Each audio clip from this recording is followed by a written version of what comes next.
Baik, pimpinan yang saya hormati, kita langsung saja. Kita tahu bahwa daerah-daerah hari ini mengalami penurunan dana alokasi. Bahkan ada beberapa daerah yang hampir tidak lagi memiliki kemampuan untuk memenuhi kebutuhan dasar pembangunannya karena dihabiskan untuk belanja pegawai. Ada pengangkatan P3K memiliki implikasi terhadap terkurasnya dana alokasi pembangunan dan DAU. Kemudian yang berikutnya, setelah itu dana DAK mengalami penurunan, terutama di bidang infrastruktur. Ini memiliki implikasi yang cukup luas terhadap kinerja pembangunan di setiap daerah. Kalau data-datanya kita sudah sampaikan lah, nanti tinggal dilihat. Nah, seluruh problem itu menurut saya harus segera diselesaikan dalam kerangka kerja, dalam rekrutmen kepegawaian P3K yang sesuai dengan kualifikasi yang dibutuhkan oleh daerah. Saya berikan contoh misalnya, tidak semua menurut saya seleksi untuk P3K atau ASN itu harus melalui pendekatan seleksi digital. Kenapa?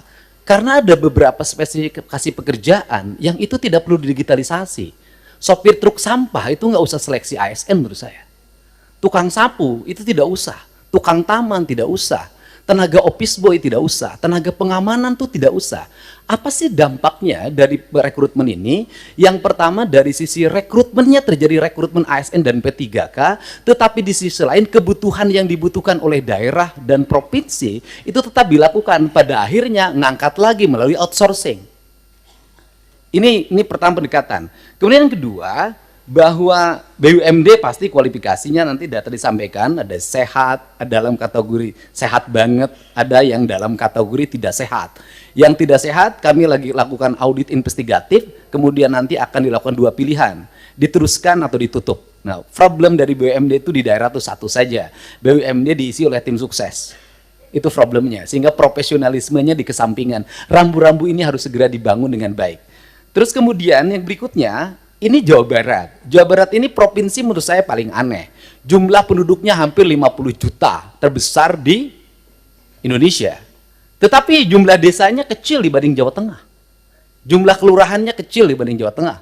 Jumlah kecamatannya kecil dibanding Jawa Tengah. Sehingga desa di Jawa Barat ada yang menanggung penduduk satu desa 150.000. Nah, komposisi dana desa itu pendekatannya tidak seperti itu. Tetap saja pendekatan-pendekatan normatif daerah. Ini yang harus segera dilakukan evaluasi.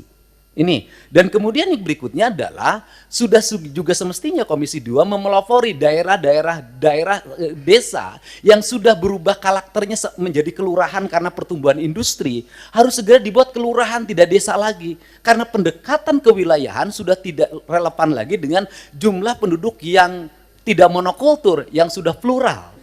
Yang perlu dilakukan pendekatan birokratif bukan berdasarkan pendekatan politik. Ini yang harus dilakukan. Kemudian yang berikutnya adalah daerah menanggung beban apa lagi? Instansi vertikal seperti Kementerian Agama itu kewenangannya banyak banget. Ngurus madrasah diniyah, madrasah sanawiyah, madrasah aliyah, masjid, pondok pesantren, tapi duitnya nggak bawa. Nah, pada akhirnya kalau gubernur tidak memenuhi, kalau bupati tidak memenuhi kebutuhannya, maka nanti akan dibenturkan dengan isu agama, tidak berpihak pada kepentingan umat. Padahal di satu sisi, dia masih memiliki kewajiban-kewajiban terhadap sekolah SD negerinya masih roboh, SMP negerinya masih roboh, SMA negerinya masih roboh. Nah, problem seperti ini kalau dibawa ke wilayah politik DPR, maka kita akan mendominasi kepentingan ini dibanding kepentingan internal kita, yang menjadi kewajiban dasar kita. Untuk itu nanti ke depan Kementerian Agama harus jelas. Kalau dia mengatakan bahwa masjid tanggung jawab Kementerian Agama, madrasah diniyah tanggung jawab Kementerian Agama, madrasah sanawiyah Kementerian Agama, madrasah aliyah negeri Kementerian Agama, termasuk juga madrasah aliyah swasta, pesantren adalah di bawah Kementerian Agama, uang di Kementerian Agama diperbanyak agar mereka bisa mandiri. Sehingga fiskal kabupaten, fiskal kota, fiskal provinsi sangat berimplikasi kuat bagi kesejahteraan publiknya dan bagi apa yang menjadi kewajiban dasarnya. Kemudian yang berikutnya adalah ini urusan otonomi di Jawa Barat, lucu. Ada kabupaten yang penduduknya 6 juta. Ada kota yang penduduknya hanya 250.000 tapi berbatasan. Saya berikan contoh misalnya, dulu di wilayah selatan karena waktu itu ketua Komisi 2-nya itu dapilnya Ciamis, Banjar, Pangandaran, sehingga pertumbuhan otonominya cepat. Kabupaten Pangandaran, Kota Banjar, Kabupaten Ciamis. Tetapi di wilayah Bogor yang penduduk 6 juta sampai sekarang nggak berubah-ubah. Kemudian juga Kota Sukabumi berbatasan dengan Kabupaten Sukabumi. Kabupaten Sukabumi penduduknya banyak sekali, sedangkan Kota Sukabumi penduduknya kecil sekali. Kota Cirebon dengan Kabupaten Cirebon. Kota Cimahi berbatasan dengan Kabupaten Bandung, berbatasan Kabupaten Barat. Kotanya kecil sekali penduduknya. Tapi di sisi lain Kabupaten Bandung penduduknya besar sekali. Fiskal ini akan lahir tidak adil. Ada kota yang mendapat alokasi relatif baik, penduduknya sedikit. Ada kabupaten yang alokasinya tidak begitu besar, penduduknya besar. Pertanyaan saya adalah ke depan bisakah dibuat inisiasi penambahan jumlah wilayah untuk sebuah wilayah? Misalnya kalau Kabupaten Sukabumi susah sekali membuat daerah otonomisasi baru, bisakah sebagian dari wilayah Kabupaten Sukabumi diintegrasikan dengan kota Sukabumi, kotanya berubah jadi kabupaten? Ini percepatan untuk apa? Agar melahirkan rasa adil dalam percepatan pembangunan di Jawa Barat. Kemudian ke depan, bisakah dana alokasi umum standarnya bukan dari jumlah kabupaten, jumlah kota, jumlah desa, jumlah kelurahan? Bisakah standarnya adalah jumlah penduduk? Karena kalau pendekatannya hanya jumlah kota, jumlah kabupaten, jumlah kelurahan, maka Jawa Barat akan di bawah Jawa Tengah secara terus-menerus.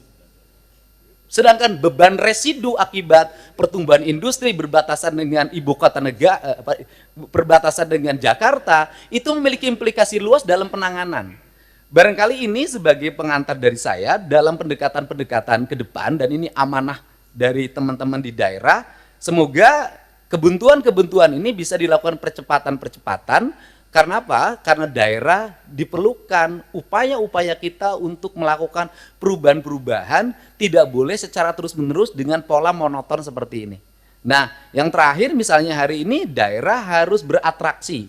Misalnya penurunan di sektor alokasi irigasi di BBWS. Itu kan harus ditutup lewat provinsi, karena itu kebutuhan dasar pertanian, kemudian daerah aliran sungai, dan itu berdampak pada banjir. Nah ini juga akhirnya kita banyak menutup. Kita ini, dan akhirnya berbagai kegiatan di daerah, itu berbagai kebutuhan di daerah yang sebenarnya itu menjadi kewenangan pusat, itu pada akhirnya juga ditutup lagi oleh daerah.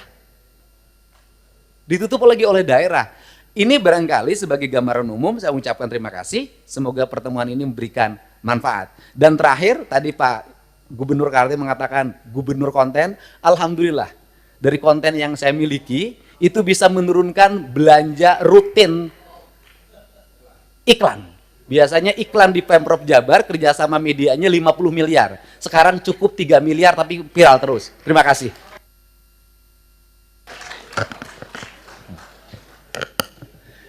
Bu Wamen, dalam penyusunan PP tentang desain besar penataan otonomi daerah itu mungkin tadi masukan dari Gubernur Jawa Barat, dan saya kira nanti yang lain juga bisa memberi masukan. Itu penting untuk kita bikin formula. Selama ini kan ada gairah yang besar untuk menghadirkan daerah otonomi baru, pemekaran. Tapi nomenklatur penggabungan dalam Undang-Undang Pemda, Undang-Undang nomor 23 tahun 2014 itu nggak pernah kita gunakan. Kita mekar terus, gabungnya nggak pernah. Nah, gabung selama ini selalu dikonotasikan dengan kabupaten yang ada gabung ke kabupaten yang lain. Itu kan ekstrim. Tapi pendekatannya bisa jadi beberapa kecamatan di sekitar daerah otonomi itu gabung karena daerahnya dekat. Tadi misalnya, ini kota Sukabumi, ini kabupaten Sukabumi. Kecamatan-kecamatan yang dekat dengan kota Sukabumi, di kabupaten Sukabumi itu gabung ke sini. Kan gitu. Nah, formula-formula ini menurut saya itu penting. Kami sekarang sedang meminta Kemendagri, Pak Gubernur, para gubernur untuk menyusun PP itu. Karena itu menjadi formula kita untuk nanti menentukan bagaimana desain penataan daerah di Indonesia ke depan.